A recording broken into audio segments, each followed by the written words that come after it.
மன்கான யுமினு பில்லாஹி வல் யௌமில் ஆஹிர், நாமெல்லாம் அல்லாஹ்வை நம்பினவங்க, மறுமை நாளை நம்பினவங்க. இந்த ரெண்டின் அடிப்படையில் தான் நம்முடைய அடித்தளமே அமைந்திருக்கிறது.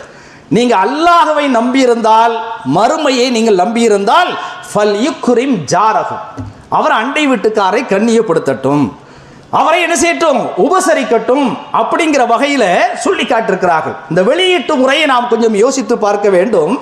ரசூலுல்லாஹ் எப்படி சொல்றாங்கன்னு சொன்னா, நீ அல்லாஹ்வை நம்புறது உண்மையாக இருக்கும் என்று சொன்னால், மறுமை நாளை நம்புவது ஒரு உண்மையாக இருக்கும் என்று சொன்னால், நீ யாரை உபசரிக்க வேண்டும், கண்ணியப்படுத்த வேண்டும்? அண்டை வீட்டுக்காரர் கண்ணியப்படுத்த வேண்டும்.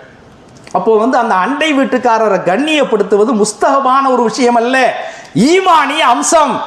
நம்முடைய உள்ளத்தினுடைய ஆழத்தில் இருக்கக்கூடிய அந்த இறை நம்பிக்கையினுடைய ஒரு அம்சமாக ரசூல் ஸல்லல்லாஹு அலைஹி வஸல்லம் சொல்றாங்க. எப்படி சொல்றாங்கன்னு சொன்னா, ஒரு சாதாரணமாக ஒரு தந்தை சொல்வாரா இல்லையா, நீ என் பிள்ளையா இருந்தா, என் பிள்ளையா உண்மையிலே எனக்கு பிறந்த ஆளா இருந்தா நீ இப்படி நடந்துக்க அப்படிங்கிற வகையில் சொல்லுவோமா இல்லையா, அதே வகையில் ரசூல் ஸல்லல்லாஹு அலைஹி வஸல்லம் சொல்றாங்க, நீ அல்லாஹ்வையும் மறுமை நாளை நம்பிய ஒரு முஸ்லீமாக இருப்பாய் என்று சொன்னால், நீ அண்டை வீட்டுக்காரரோடு என்ன செய்ய, நல்லபடியாக நடந்து கொள்ளுங்கள் என்பதாக நபிகள் நாயகம் ஸல்லல்லாஹு அலைஹி வஸல்லம் சொல்லி காட்டிருக்கிறார்கள்.